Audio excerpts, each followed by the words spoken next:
Welcome to Prince student house.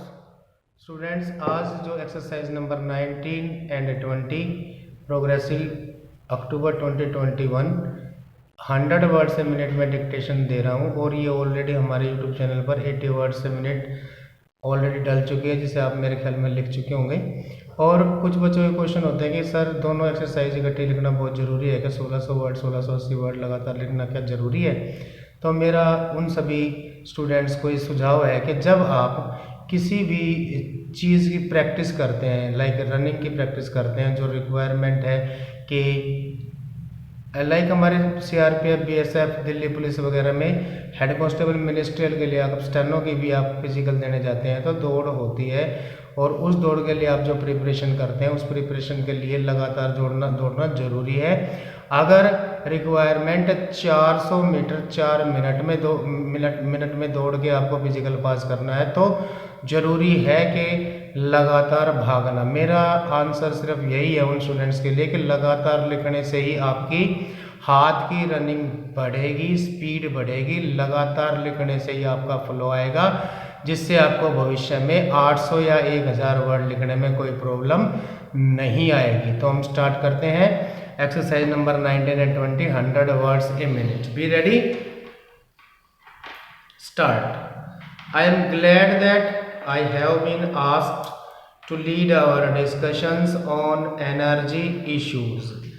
As a developing country, it is a question of vital concern to us in India, both for our rural population and our industries. Each country has its own energy perspective and must develop those sources of energy where it can derive the best results, not just in terms of immediate profit but in the long term interest of its people.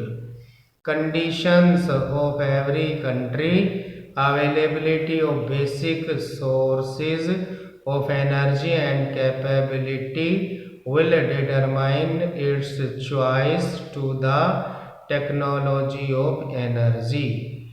When coal and oil begin to be used as motive power for industry and transport, there was a great transformation which brought forth both prosperity and poverty on a scale hitherto unknown to man. Coal and later oil fueled the age of machine. Oil began to replace coal because of its cheapness and superior utility. Its cheap price and assured supply lulled the industrial world into a sense of complacency, with the result that despite the known limited period of exhaustion, no efforts were made to study alternatives. The world suddenly awakened with a shock to find that these treasures are finite and that they could be very expensive. In fact, it is quite safe to presume that even the current prices would hold good for more than a short period. Consequently, we have all to become conservatives or conservationists, if you like, and the wasting spree has to come to an end. It is certain that if we go on burning up the fossil fuel like this, the lights will go out everywhere much sooner than expected. Is it for such a fate of chilly darkness that human intelligence has striven all these centuries progressively to a happier state of living? What avails it if man, in an attempt to exploit nature, should be vanquished by his own folly of extravagance? This wisdom which has dawned on us was prefigured in our own country. Gandhiji tried to put across to his countrymen that man should not become a slave to the machine and victim of the machine age. He wanted us to develop an integral personality in communion with the environment and with fellow men. Advanced countries have now begun to see how dangerous it is to measure progress in terms of energy consumption per capita. We must correct such concepts and replace them. We cannot, of course, reverse the clock of development in modern age. Pollution is one of the worst of them, and the sources of energy has to be so chosen that the evil of pollution and degradation of environment are reduced to the minimum. We have a fairly abundant reserve of coal, but coal is also exhaustible and has to be exploited in an efficient way, including lower grades of coal and lignite. The pollution world also have to be seriously tackled.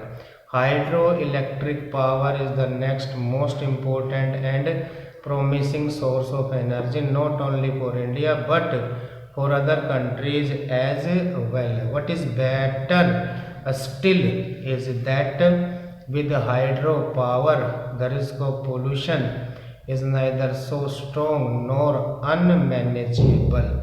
We should systematically survey our hydel power potential and cooperate with neighbors to tap it for mutual benefit. Unlike oil, hydel power comes ever fresh and endless from the snow mountains and rain-fed rivers. To tap this fully in South Asia is a challenge to both engineering and fellowship. Modern science has opened up the atom and released its power for use by man. Nuclear power be harnessed for electricity, but there are well-known difficulties which have not been fully resolved as yet, notably the proper reactor and the disposal of waste. Two other sources of energy must claim our attention: biogas and solar energy. The advantage of using biogas plants in the villages is that it fits in with the technology of rural areas. There are, I believe, some problems yet resolved before it can be popularized in a large way to help the smaller peasants. In India, we are trying to work a strategy of community biogas plants. This is one energy sources which would be relevant to conditions in small countries as well as large ones in towns as well as in villages. Large concentration of cattle population in villages and dairies particularly lend themselves to exploitation of this source of domestic use and small power requirements. It also provides a good opportunity for a regional technical cooperation amongst countries. Solar energy is already beginning to be applied to a number of purposes such as improved drying of agricultural produce, pumping water, desalination, heating, and air conditioning. Many countries are carrying on research into the application of solar energy. All our countries are blessed with abundant sunlight, and we should therefore have a primary interest in speeding up the commercial development of practical appliances using solar energy. India recently hosted a conference of solar energy, and we were gratified by the interests it generated. Here also immediate prospects are good. Next para. Madam Speaker, my government is committed for the welfare of farmers. For decades, country's agriculture policy and program had remained production centric. We have sought to effect a paradigm shift. Honorable Prime Minister gave a clarion call to double farmers' income by 2022 when India celebrates its 75th year of independence. Our emphasis is on generating higher incomes for farmers. We consider agriculture as an enterprise and want to help farmers produce more from the same land parcel at lesser cost and simultaneously realize higher prices for their produce. Our emphasis is also on generating productive and gainful on farm and non-farm employment for the farmers and landless families. Madam Speaker, as a result of the hard work of our country's farmers, agriculture production in our country is at a record level.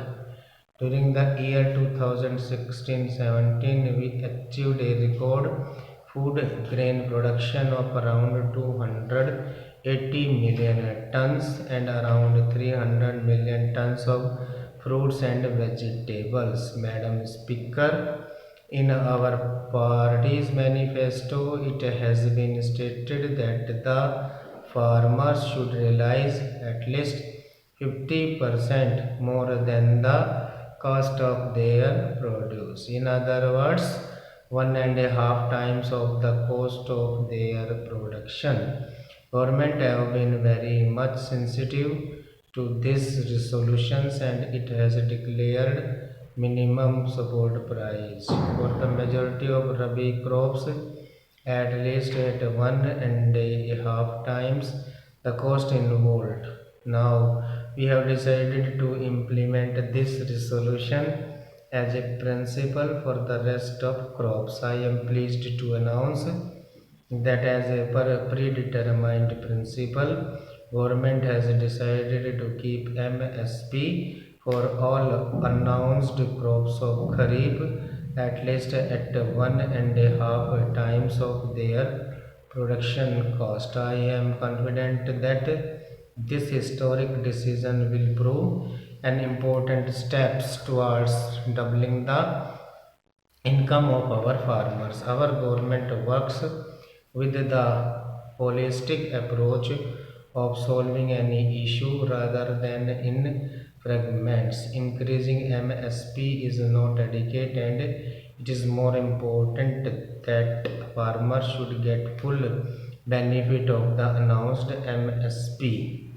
For this, it is essential that if price of the agriculture produce market is less than MSP, then in that case, government should purchase either at MSP or work in a manner to provide MSP for the farmers through some other mechanism. For better price realization, farmers need to make decisions based on prices likely to be available after its harvest. Government will create an institutional mechanism with the participation of all concerned ministries to develop appropriate policies and practices for price and demand forecast, use of futures and options market, expansion of warehouse depository system, and to take decisions about specific exports and imports related measures. Madam Speaker, last year I had announced strengthening of e-NAM and to expand coverage of e-NAME to 600 APMCs. 470 APMCs have been connected to e-NAM network and rest will be connected by March 2018. More than 86% of our farmers are small and marginal. They are not always in a position to directly transact at APMCs and other wholesale markets. We will develop and upgrade existing 22,000 rural haats into Grameen agricultural markets. In these markets, physical infrastructure will be strengthened using Manrega and other government schemes. These markets electronically linked to e-NAM and exempted from regulations of APMCs will provide farmers facility to make direct sale to consumers and bulk purchasers.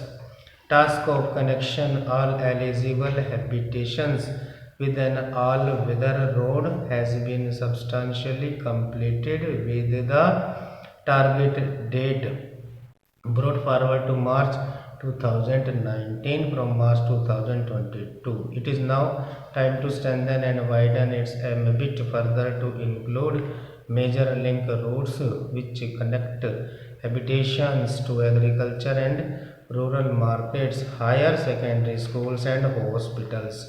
Prime Minister Gram Sadak Yojana Phase 3rd will include such linkages. For several years, we have been stating that India is primarily an agriculture-based country. As India is primarily an agriculture-based country, full stop. As India is primarily an agriculture-based country, our districts can specialize in some or other agricultural produce and be known for it, but special attention is lacking in this regard.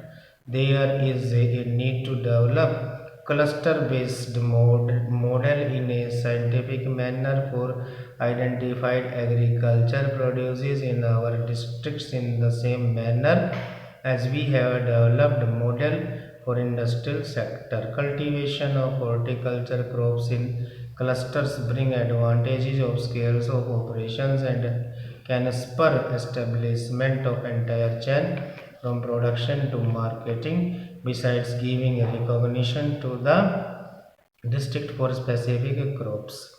The Ministry of Agriculture and Farmers Welfare will reorient its ongoing schemes and promote cluster-based development of agri-commodities and regions in partnership with the Ministries of Food Processing, Commerce, and other allied ministries. Our government has promoted organic farming in a big way. Organic farming by farmer producer organizations and village producers organizations in large clusters, preferably of 1000 hectares each, will be encouraged. Stop.